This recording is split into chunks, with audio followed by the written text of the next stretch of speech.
Hi. So quick tip. One thing is whenever you have a screw that is too big for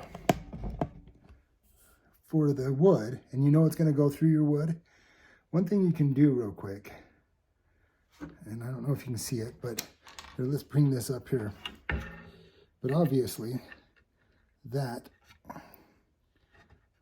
going to go through the wood, right? So one thing you can do, you take a pair of pliers and you go back to about, I always go back quite a bit on it. You don't want to take away all the threads, but just a little bit of them, so it's roughly around there. And then you just cut that tip off there. And if you pre-drill your holes,